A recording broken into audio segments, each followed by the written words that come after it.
Karamihan dito sa atin, dito sa bansang Pilipinas, ang ilan nga po sa ating mga rider guys is ang mga pinapangarap nga po yung category nga po ng sports bike. Ito kasi guys yung motor na talaga naman pong napaka futuristic design, aggressive looking and talagang pogi looks ka kapag nakasampa ka sa mga ganitong motor. Pero ganun pa man guys, kahit nga po yung mga sports bike na nasa 150cc ang kanilang engine displacement, medyo may kataasan talaga sa kanilang mga presyo. Yung tipong alam naman natin sa sarili natin na talagang mahirap din talagang mabili. Pero dito nga sa video na to guys is pag-uusapan nga po natin ang isa na 250cc engine displacement po ang kanyang category na meron nga pong abot kaya na presyo, meron din pong magandang disenyo, meron ding maangas at mayroon din pong kalidad sa kanyang makina at kilalang na nga po ang sports bike na yan dito sa Pilipinas. Pag-uusapan nga po natin ang kanyang bagong model, yung 2024 model. Pag-uusapan natin at aalamin nga po natin ang kanyang cash price,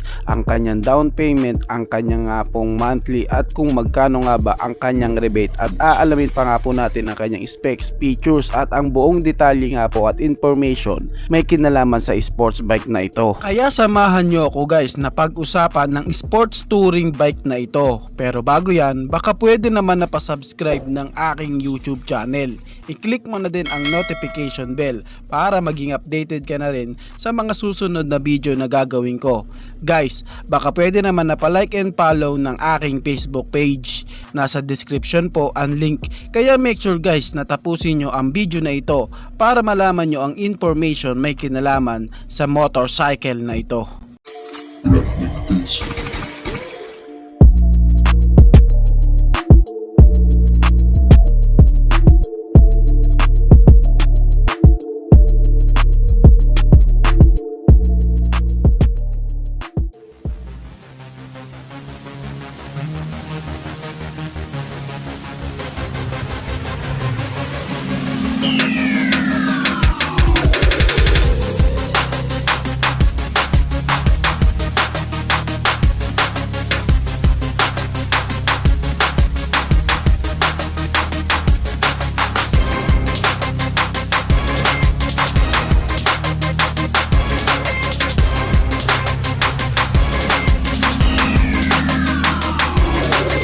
Rossi Sigma 250cc 2024 model. Ito nga guys ang isa sa talaga naman pong napakamura na 250cc engine displacement na sports bike. Ito nga guys is meron nga pong magandang physical appearance, aggressive looking at meron pong magagandang quality na ginamit lalo na sa kanyang bodyworks. Ngayon guys, kamusta naman kaya sa kanyang makina? Ngayon po is pag-usapan natin ang kanyang engine specs, ang kanyang mga features. Bago nga po natin alamin kung ano nga ba ang bago sa Sigma 250 2024 model at alamin kung magkano na nga ba talaga ang kanyang presyo sa ngayon. Ngayon guys, pag-usapan muna natin ang kanyang specs and features. Ang 250cc sports touring bike na ito guys is meron pong dry weight na 125 kg. And ito nga is naka single cylinder, 4-stroke and siya po is naka single overhead cam with 2 big bulbs. Yes po, hindi po siya naka 4 bulbs or naka twin parallel cylinder. Siya po is naka single cylinder lamang. Kaya pagdating sa kanyang power output guys, medyo mababa talaga compare sa ibang 250cc ng ibang brand. Pero syempre guys, mauunawaan natin yan kasi nga isa ito sa pinakamura na 250cc na sports touring bike. Kaya ito nga ang kanyang power output lang na kayang ibigay. Meron nga siyang maximum power na 17.7 HP at 8,500 RPM and meron naman siyang maximum torque na 17.20 Newton meter of torque at 6,000 RPM. Kaya kapansin-pansin talaga guys sa power output na yan na makikita nating mas malakas pa ang mga 150cc ng ibang brand. Pero syempre kung i-compare naman natin ang presyo ng mga yon sa Sigma 250cc ni Rossi, tsak talaga na ang layo ng diferensya. Talagang napakamura ng sports touring bike na ito. Pero ganoon pa man, kahit all stock lang siya guys, talagang mai-enjoy mo at bibigyan kanya ng malakas na torque. Meron kasi siyang 17.20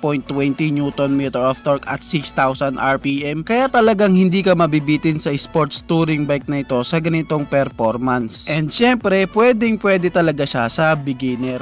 Ka-enjoy mo siya sa bangkingan kasi meron siyang sukat na gulong na 110 by 70 by 17 sa unahan at 140 by 70 by 17 naman sa likuran. May katamtaman na taas na ground clearance na 180 mm o 7.1 inches. And merong wheelbase na 1,335 mm o 52.6 inches. Syempre, ito ang isa sa nagustuhan ko sa Sigma 250cc, yung kanyang suspension. Kasi guys, sa kanyang suspension sa unahan nga, ito nga guys is naka-inverted fork na and naka-monoshock naman sa likuran na talagang napakagandang gamitin lalo na sa mga malalalim na kurbada. Braking system na makakaasa ka talagang may magandang stopping power kasi same na po sila na naka-disc brake harap and likuran. At dahil nga sa sports touring bike ito guys, medyo upright position nga ang kanyang handlebar at meron nga siyang seat height na 780 mm o 30.7 inches. Kaya pwede talaga at sukat na sukat para sa mga height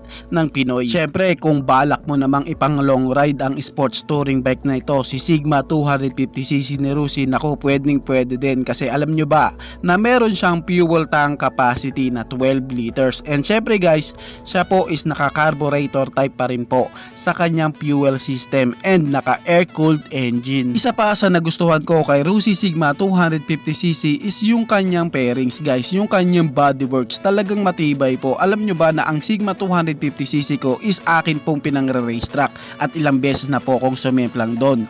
Crack lang at hindi po talaga basag na basag ang pairings nito. Yun talaga ang isa sa mapagmamalaki ko sa Sigma 250cc, yung kanyang pairings na may matibay na gawa. Sa physical appearance guys, halos same nga o ka-look-alike niya si Suzuki GSX-R 600 lalo na sa kanyang headlight part. Ang Sigma 250cc guys is matagal na pong naandito sa Pilipinas. Marami na rin po sa ating mga kababayan na nakapag-avail ng motorcycle na ito. And sulit na sulit daw. Meron din ako mga kaibigan guys na naka Sigma 250cc at isinasali pa nga nila ito sa endurance.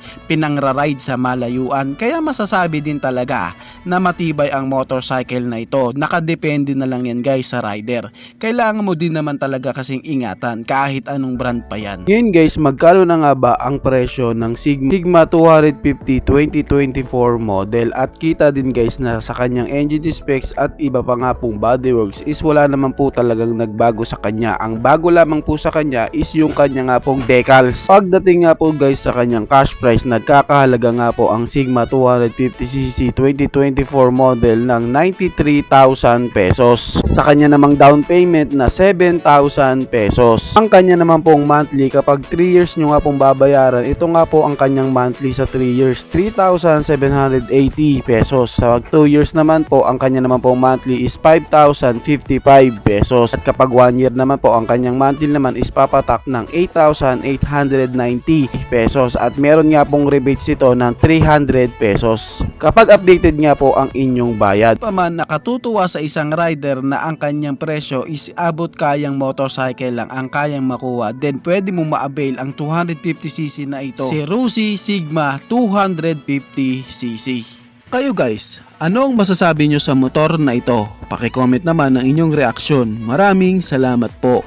Bago matapos ang video na to guys, baka pwede naman napahingi ng isang like mula sa inyo bilang pagsuporta sa ating munting video.